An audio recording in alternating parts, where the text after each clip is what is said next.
नमस्कार। स्वागत है आपका रंगरेजी में फिर से। इस बार कुछ ज़्यादा ही लेट हो गया।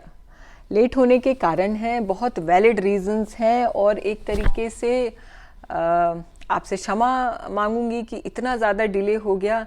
और डिले के बहुत वैलिड रीजंस जैसे मैंने आपको बताया, तो वो मैं आपको ज़रूर बता दूं, क्योंकि जब क्षमा याचना करते हैं तो रीज़न भी बताते हैं। एक्चुअली क्या है कि बच्चों के एस्पिरेशंस और टारगेट्स और ड्रीम्स, जब आपके एस्पिरेशंस, आपके काम, आपके टास्क से क्लैश करते हैं, तो प्रायोरिटी बच्चों को दी जानी चाहिए और वही मैं करती हूँ। तो इस वजह से लेट हो गया। हमारी भी माशाल्लाह उम्र है, हमको भी अपने काम करने हैं, लेकिन जब कभी ऐसा होता है कि बच्चों के काम बीच में आ गए तो मुझे लगता है पहले वो करने चाहिए, उसके बाद हमारा तो होता ही रहेगा।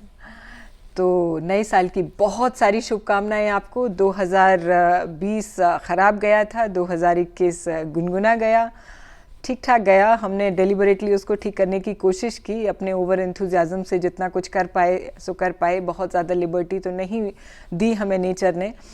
और 2022 से मुझे लगता है कि बहुत ज़्यादा उम्मीदें हैं, बहुत ज़्यादा अपेक्षाएं हैं, आशाएं हैं।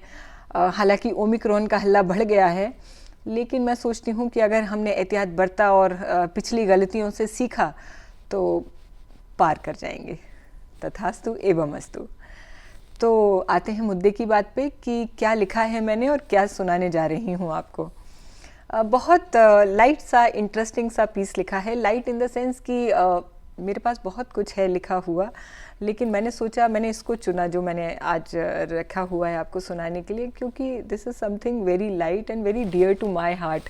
होता क्या है कि लेखक जो लिखता है उसे अपने सारे पीसेस अच्छे लगते हैं, लेकिन अगर मैं इस लिहाज से सोचूं कि क्या दूसरे को ज़्यादा पसंद आएगा, तो मुझे लगा कि हल्की फुल्की और बहुत मज़ेदार सी शुरुआत होनी चाहिए।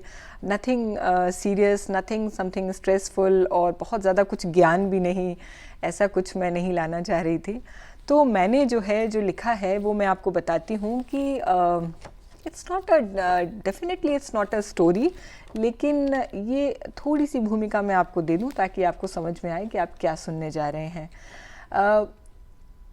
As everyone love shopping and me to.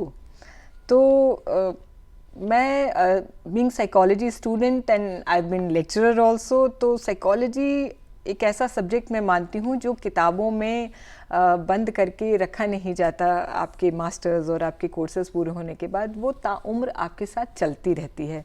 Psychology का जो ज्ञान आपने लिया है वो आपके साथ रहता है। और यही चीज़ मैं आपको बताने जा रही हूँ कि मैंने लिखा है कि जब हम लोग शॉपिंग करने जाते हैं, मैंने बहुत बार देखा है कि क्या बिहेवियरल पैटर्न्स होते हैं, स्पेशली विमेन के। मेन के होते होंगे पता नहीं, उस फ्रैटर्निटी में मेरा बहुत ज़्यादा इंटरेस्ट नहीं है, अपनी ही फ्रैटर्निटी में है। तो एक साइकोलॉजिकल रीडिंग ऑब्जर्वेशन को मैंने डाला है अपने। ये आपको कहानी ही लगेगी, कहानी की तरह ही लिखा है मैंने। एक किरदार बनाया है जो शॉपिंग पे निकला है और शॉपिंग कर रहा है, और क्या क्या चीज़ें उसके साथ होती हैं। तो इसको सुनिए आप। ये थोड़ा सा लाइट सा डिस्क्लेमर कि ये किरदार जो मेरा है ये फिक्शनल है, लेकिन सबसे मिलता जुलता है। यानी सब, हर कोई, हर वुमन उससे रिलेट कर पाएगी, क्योंकि ये कैरेक्टर जो है हर किसी के जहन में है। थोड़ा सा मुझ में भी है, थोड़ा सा और किसी में भी होगा, बहुत ज़्यादा भी होगा। तो प्लीज़ कोई मुझ पे चढ़े ना कि आपने मुझे रेखांकित कर दिया है। मैंने किसी को रेखांकित नहीं किया है, ये मैंने जो देखा और फिर थोड़ा सा अपना उसमें स्पाइसेस डाल के लिखा है। मेरी स्टोरी का नाम आज है शॉपिंग स्प्री। शॉपिंग तो जानते हैं आप, स्प्री मतलब for a little moment, if you are doing something enjoyable, so that is called spree. तो शॉपिंग स्प्री सुनिए, बहुत मज़ा आएगा आपको, क्योंकि मैंने बहुत मौज में लिखा है। शॉपिंग स्प्री। नूतन जी आज पर्स में काफ़ी रकम लेके निकली हैं और साथ में पति का डेबिट कार्ड भी ले लिया है, क्योंकि पति ने क्रेडिट कार्ड का जिक्र उन तक पहुंचने ही नहीं दिया। बहुत दिन से कुछ खरीदने को जी चाह रहा है उनका, हालांकि खुदा का दिया सब कुछ है, लेकिन एक शॉपिंग की भी खुजली होती है, जो हालांकि खुजाने से बढ़ती है, लेकिन जो आनंद आता है उसे शॉपॉलिक्स ही समझ सकते हैं। यूँ तो सामान्यतः नूतन जी मॉल में शॉपिंग करती हैं, लेकिन आज शहर के शाह मार्केट जाने का मन बनाया, जहां चमचम करते फर्श और लगभग दिखाई ही न पड़ने वाले मॉल जैसे ग्लासेस तो नहीं लगे हैं, और ना ही अपैरल की हर कतार में खूबसूरत कन्या होती है जो कोई भी कपड़ा छूते ही कहे मे आई हेल्प यू मैम। लेकिन आज नूतन जी का मन हो रहा था कि शॉपिंग अपने तरीके से, मनमौजी तरीके से करें और थोड़ा सा स्मार्टनेस का आकलन भी कर लें, अपनी स्मार्टनेस का। गोरी चिट्टी नूतन जी ने शाह मार्केट की स्पिरिट से मैच करता हुआ रानी रंग का सूट पहना, थोड़ा सा इसीलिए मैंने भी मैचिंग की है। गोरी चिट्टी नूतन जी ने शाह मार्केट की स्पिरिट से मैच करता हुआ रानी रंग का सूट पहना, सफ़ेद रंग की बेलीज और मैचिंग वाइट हैंडबैग लिया तो खुद को आईने में दोबारा देखने से रोक नहीं पाई। पूरे साल हर महीने खुद को फिट रखने की कोशिश करती नूतन जी जिम भी ज्वाइन किए हुए हैं, लेकिन हर महीने 3 बार मॉल में स्टारबक्स की कैपेचिनो के साथ चोको चिप कुकीज़ और शाह मार्केट के गोलगप्पों का निरादर वो नहीं कर पाती हैं, लिहाजा हर सूट फंसा फंसा सा बनता है। फिर किटी पार्टी में हम तो सब खाते हैं शान से क्योंकि ज़िंदगी एक ही बार मिलती है का स्लोगन अपनी मासूम हंसी के ठहाकों में मिलाकर बोलती नूतन जी अपनी जिंदा दिली के लिए मित्रों में खासी लोकप्रिय हैं। ड्राइवर को शाह मार्केट चलने का निर्देश देकर नूतन जी ने रास्ते में सभी मित्रों और सखियों के व्हाट्सएप स्टेटस देख लिए और अपनी भी डीपी चेंज कर ली। बहुत बड़ा काम निपटा लिया उन्होंने। काम की मसरूफियत में भूल ही गई थी कि 2 हफ्तों से एक ही डीपी लगी है। इसी बीच उन्होंने अपनी बहन को फ़ोन लगाकर इतला भी कर दी, मैं पहुंच रही हूं, तुम भी आ जाओ। हालांकि बहन बिगड़ी कि 11th आवर में बता रही हो, पहले बताना चाहिए था। लिहाजा नूतन जी आज सोलो शो पर हैं।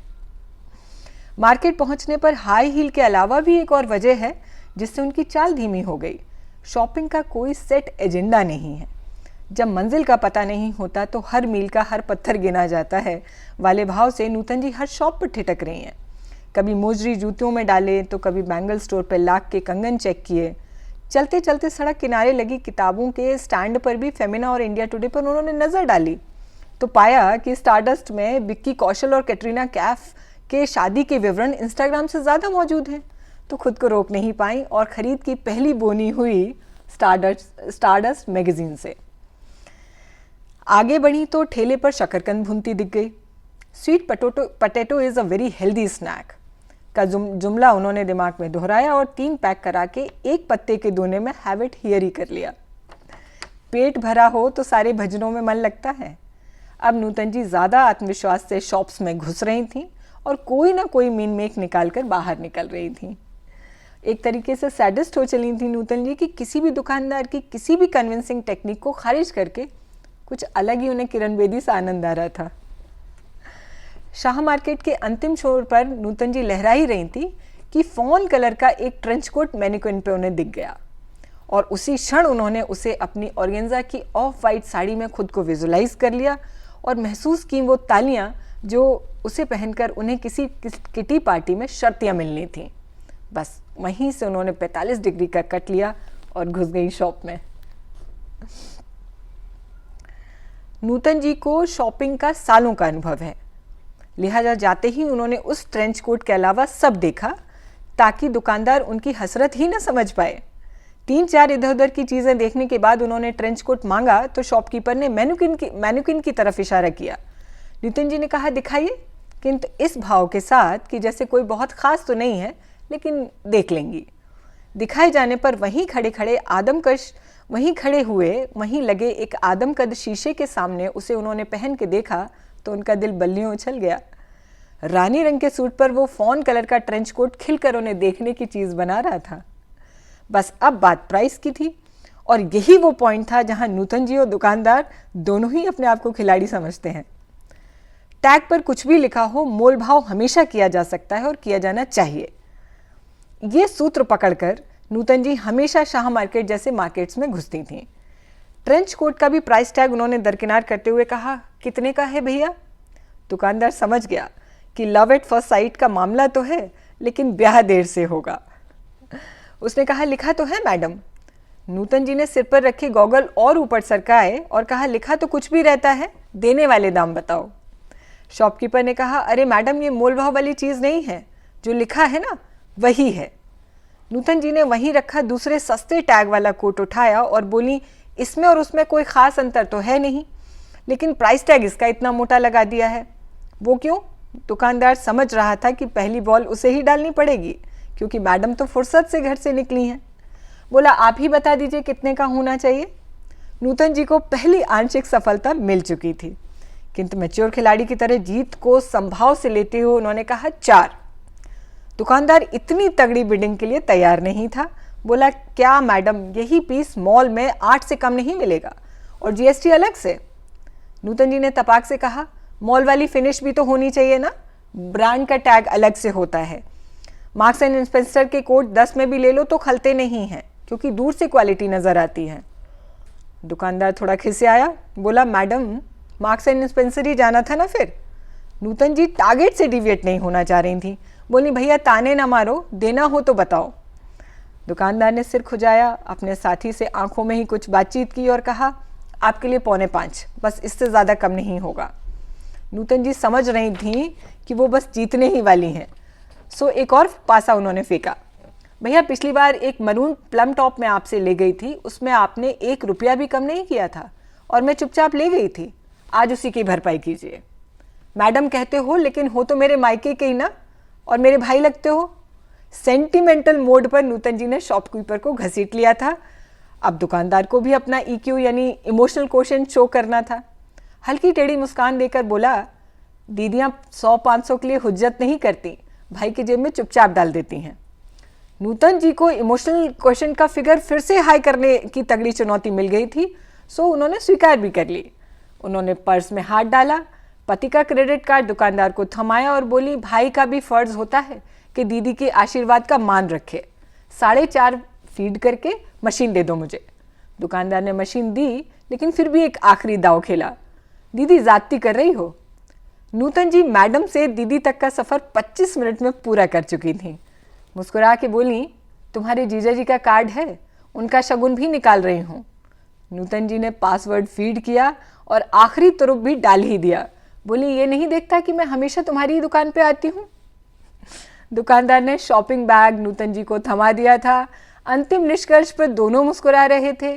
कौन किस बात पे खुश था, ये दोनों को पता था। कैसी लगी मेरी ये स्टोरी, ये फिक्शनल स्टोरी, मुझे ज़रूर बताइएगा कमेंट में। और हाँ, बताने से याद आया कि लाइक, शेयर, सब्सक्राइब ये करते चलिए। फिगर्स जैसे नूतन जी ने अपने बढ़ाए, हर स्टेप में मुझे भी बढ़ाने हैं। मैं भी यूट्यूब के मार्केट में आ चुकी हूँ, मुझे भी अपने फिगर्स हाई करने हैं। तो केवल खुद मत एंजॉय करिए, दूसरों को भी भेजिए और मेरा आंकड़ा बढ़ाइए, ठीक है? तब तो कुछ साबित होगा कि आप मुझसे प्यार करते हैं। बहुत सारी शुभकामनाएं नए साल की 2022। पता नहीं क्यों इसके फिगर्स ही इतने मैजिकल हैं। 3 बार 2, 6 मेरा फेवरेट नंबर है, तो मुझे लगता है कि ये बहुत अच्छा होगा, न केवल मेरे लिए बल्कि आप सबके लिए भी। और बस अब आपसे विदा लेती हूँ। सर्वेश्वर दयाल सक्सेना एक बहुत बड़े कवि थे, उनकी इन पंक्तियों के साथ मैं ख़त्म करना चाहूँगी कि पकती रोटी को, बच्चों के शोर को, चौके की गुनगुन को, चूल्हे की भोर को। पकती रोटी को, बच्चों के शोर को, चौके की गुनगुन को, चूल्हे की भोर को, नए साल की शुभकामनाएं। कोट के गुलाब और जूड़े के फूल को, ये मेरी पसंदीदा पंक्तियां हैं। कोट के गुलाब और जूड़े के फूल को, हर नन्ही याद को और हर छोटी भूल को, नए साल की शुभकामनाएं। आपके लिए भी ये साल बहुत शुभ, बहुत समृद्धि और बहुत आत्मसंतुष्टि देने वाला हो। इन्हीं कामनाओं के साथ, इन्हीं अपेक्षाओं के साथ आपसे विदा लेती हूँ। फिर वही प्रॉमिस कर रही हूँ कि ज़्यादा डिले नहीं होगा। मेरे पास बहुत कुछ लिखा रखा है और बहुत कुछ आपसे साझा करना चाहती हूँ। मुझे भी शुभकामनाएं दीजिए, मेरे फिगर्स बढ़ाइए ताकि मेरा उत्साह बढ़े। और मिलते हैं अगले किसी दिन, सप्ताह के किसी दिन 2022 में। बहुत बहुत शुभकामनाएं। Have a great day, have a great year, fantastic year ahead.